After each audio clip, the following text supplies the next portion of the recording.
Tomorrow, the international spotlight shifts to South Africa as we host Ukrainian President Volodymyr Zelensky on a high-stakes working visit. At the heart of the visit is a pivotal meeting with President Cyril Ramaphosa, a diplomatic engagement that speaks directly to the global peace efforts that are happening amid the ongoing war in Ukraine, of course. But this visit isn't just about conflict resolution. Kiev has made it clear that strengthening diplomatic ties between South Africa and Ukraine is a key priority. Let's explore the motivations, expectations behind this significant visit as well. We're joined by Ukraine's ambassador to South Africa, Liubov Abravitova. Ambassador, thank you so much for the time. Really appreciate it. Then, this isn't the first meeting between the two leaders, of course, having had at least about 6 months or so, if not a little bit more, to try and prepare for a meeting like this. But why is President Zelensky visiting South Africa now? Why is now the right time for this visit?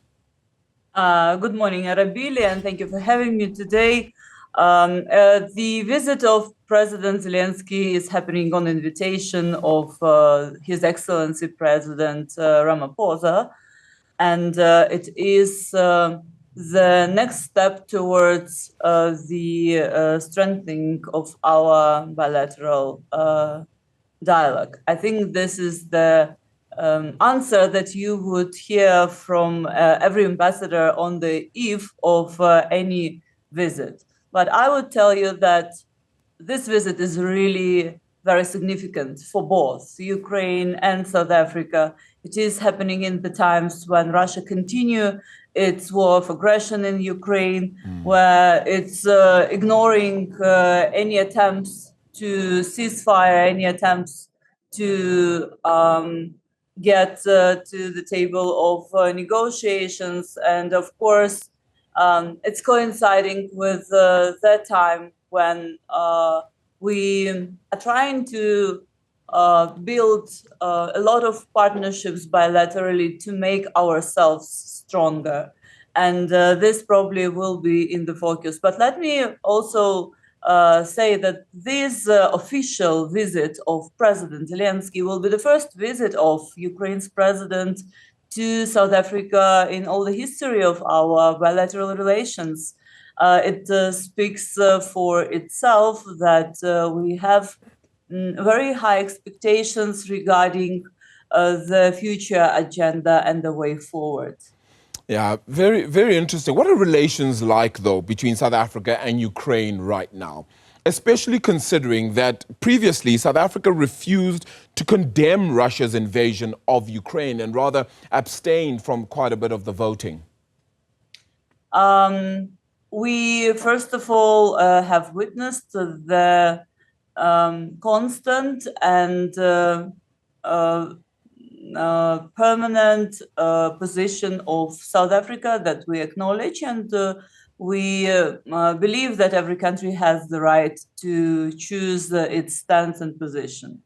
But through our history of bilateral relations, and we have a long-standing history of Ukrainian support for the liberation movement and support to the fighters against the apartheid regime from Ukraine to South Africa, we now see that our relations are not only built up on that history, but we are transforming them, they're evolutioning towards the joint values. And I think that in the core of our discussions will be our joint values and the respect to international law, to territorial integrity and sovereignty of every country in the world.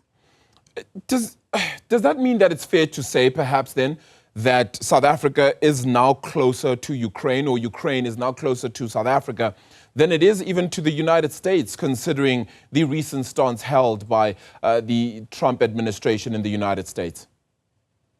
I cannot imagine that gadget to measure how we find ourselves closer or further to each other, and how we can compare our relations with any other relations. And I will give you another another example. I always asked by journalists in South Africa to compare our relations with South Africa to relations of South Africa to Russia. And I always say that our goal and our strategy is not to build friendship against someone. Our strategy is to build our own bilateral relations, to build them on the principles of win-win cooperation, of complementarity, and this is about Ukraine and South Africa. My answer would be this. Yeah. I mean, just on the 21st of April already, our own President Cyril Ramaphosa had a conversation with Russia's President Vladimir Putin as well then. And now having this in-depth conversation anticipated then with Volodymyr Zelensky, the President of Ukraine. What could be gained then from this visit, particularly for Ukraine, particularly for the peace efforts as well in your country? I mean, of course, cities like Zaporizhzhia then being laid flattened by most of what's happening there. It's not separate cities that's been laid down to the rubble. Unfortunately, tonight we witnessed the attacks on Odessa and, of course, through the whole front line, which is more than 1,000 kilometers. Sure.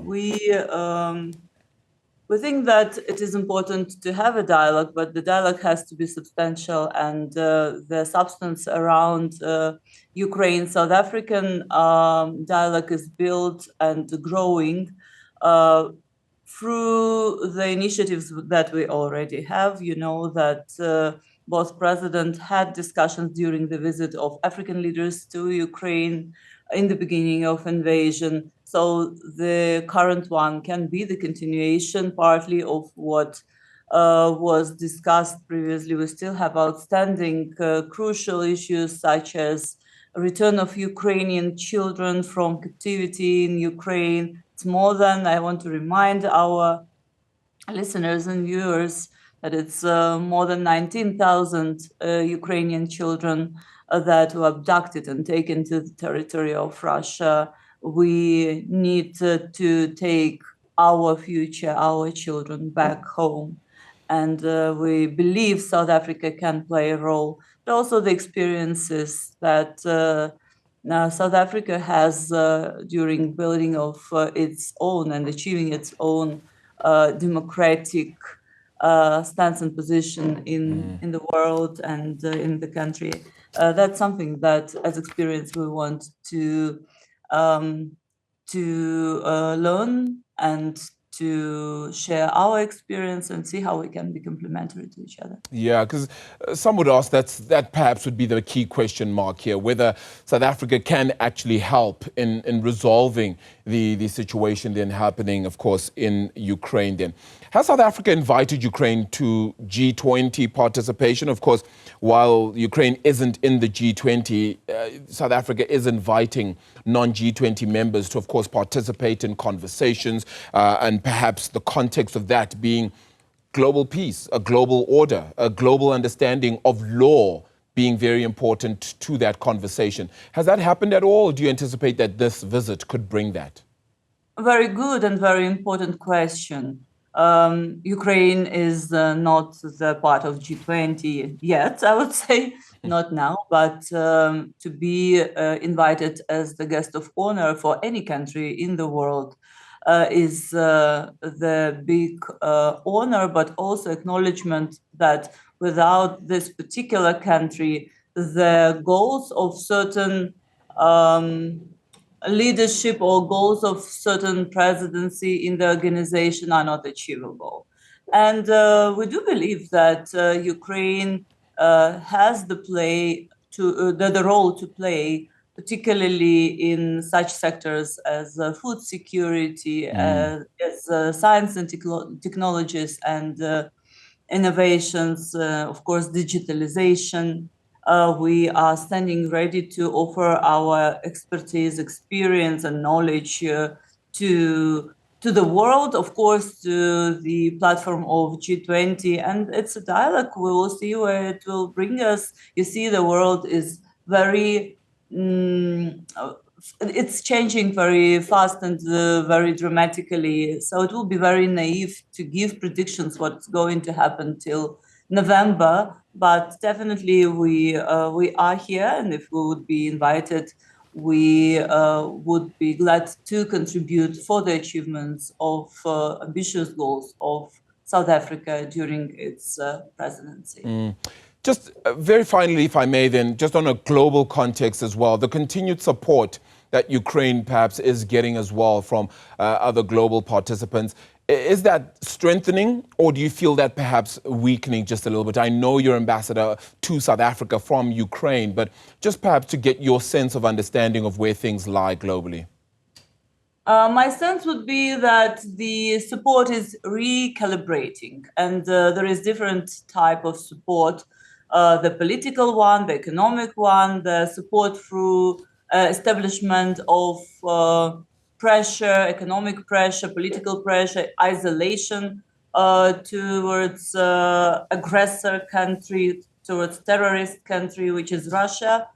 But also there is a very crucial financial support and, of course, all the protective measures and military support that is coming to Ukraine in order to guarantee that Ukraine survives, that it exists, because this is the war of survival. When you look at all this, few of many faces of the support for Ukraine, we all can see that in different tracks, let's call them like that, different tracks, there is a recalibration and a shift. So you cannot really explain whether the general support is growing or it's lowering down, lifting. But what I can tell you for sure that the world probably is realizing that to address the root causes of this invasion of Russia in Ukraine, one has to see a strong Ukraine that can stand firm against the external aggression, that can stand firm in terms of its internal economic development, because Ukraine is a big and important part of the food security of the world. Yeah. So how do we guarantee that Ukraine has the just and sustainable peace today, that it can contribute to the globe's stability? Ambassador, it's going to be an interesting visit. We certainly will be catching up as well on everything in and around it. So we